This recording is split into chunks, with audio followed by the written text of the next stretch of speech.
Bonsoir à toutes et à tous. Pardon. Donc voilà, je lance la thématique cette semaine.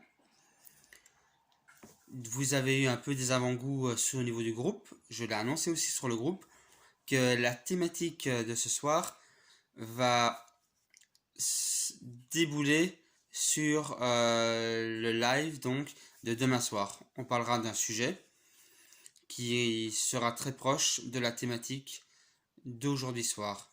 Donc aujourd'hui, on va se poser des questions. J'attends vos commentaires, vos débats. N'hésitez pas, même en privé, envoyez un petit message sur Messenger, il n'y a pas de souci. Donc voilà. Donc on va essayer de trouver des réflexions sur l'équithérapie et le handicap. Alors on peut se poser la question, qu'est-ce que l'équithérapie? Alors on peut trouver des réponses Google dans des livres. Donc j'ai trouvé une phrase simple et on en débattra plus lors de débats, de live et autres. Donc en résumé, l'équithérapie est une prise en charge thérapeutique mais aussi un soin psychique grâce au cheval. Car vous l'aurez bien compris, dans équithérapie, il y a le mot thérapie et équi, donc thérapie par les chevaux. Alors, il faut se mettre aussi dans l'esprit que le mot handicap, de manière générale, c'est ce qui définit quelque chose euh, de réduit, voire même d'inférieur, ce qui est assez grave comme mot, où on dévalorise un ou des individus. Alors, il faut savoir qu'à son origine, le mot handicap n'a rien à voir avec quelque chose qui est moindre, qui est bas, qui est moins.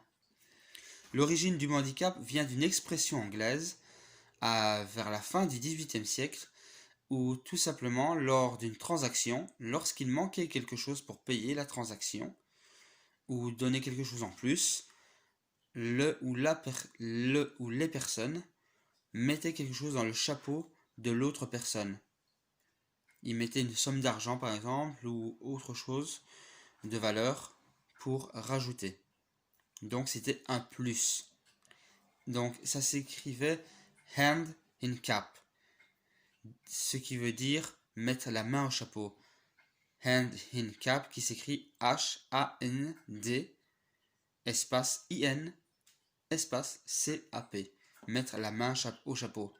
Quand il s'échangeait quelque chose à cette époque, il disait hand in cap. On va rajouter quelque chose en plus. Voilà. Alors, de nos jours, le terme handicap désigne la limitation des possibilités d'interaction d'un individu dans son environnement. Alors, il faut savoir, et ça c'est très important, de se rendre compte de ça dans nos sociétés et dans la vie de tous les jours, on ne veut pas voir tous les handicaps. On a mis des mots sur des handicaps, sur des personnes spécifiques que l'on a désignées, excusez-moi l'expression, mais qu'on a désignées du doigt. On a mis des termes dans des livres de médecine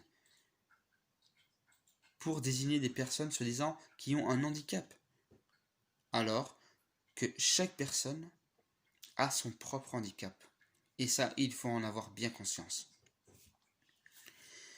En équithérapie, le cheval, face à une personne ayant un handicap, quel qu'il soit, vous m'entendrez dire beaucoup après le mot handicap, quel qu'il soit, car il y a plusieurs handicaps.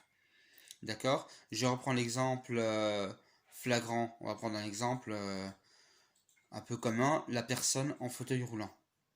Cette personne, soit elle a un problème aux jambes de naissance, soit elle a eu un accident, elle ne peut plus utiliser ses jambes. Donc elle est réduite à devoir se déplacer en fauteuil roulant. Elle est limitée dans ses mouvements ou dans ce qu'elle veut faire. Mais sachez bien qu'une simple personne, comme vous, comme moi, on a des handicaps. On a quelque chose, parfois dans nos vies, dans nos parcours, qui fait qu'on ne peut pas avancer, qu'on ne peut pas s'extérioriser aux autres, par exemple, c'est un handicap.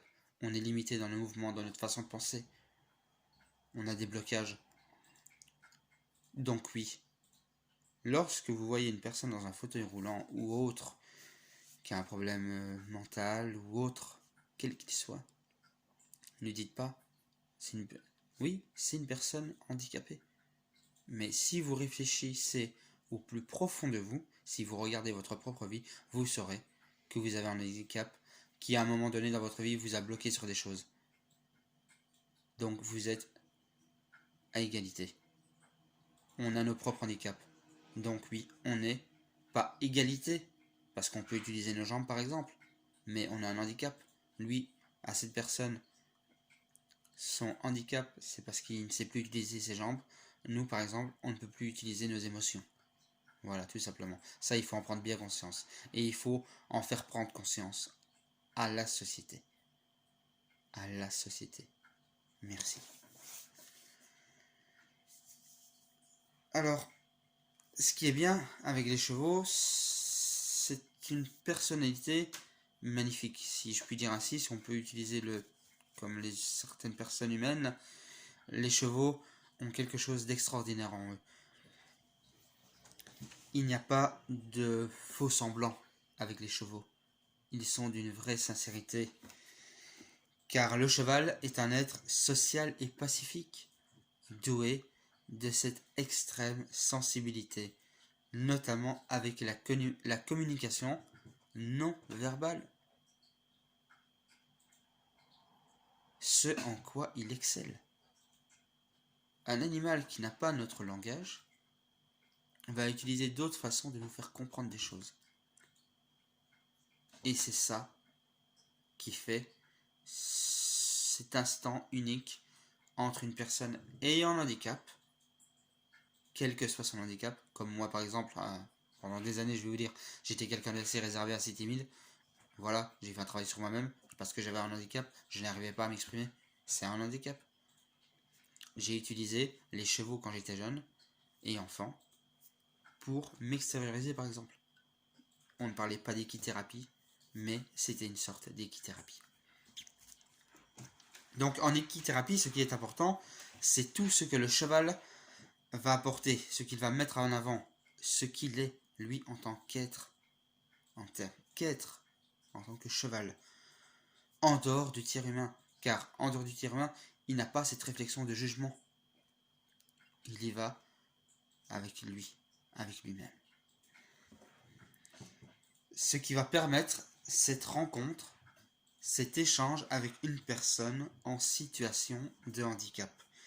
La relation qui en déroulera de cet échange sera unique et singulière.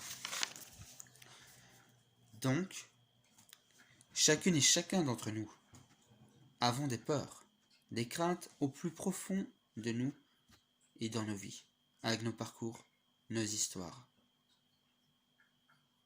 Donc, ça peut mettre des blocages. Ça empêche des actions, des réflexions. Alors oui, et je ne veux choquer personne, nous sommes en situation de handicap. Pour terminer, et vous réfléchirez là-dessus aussi, retenons aussi cela. L'équithérapie ne s'adresse pas seulement à des personnes spécifiques, elle s'adresse à tout le monde.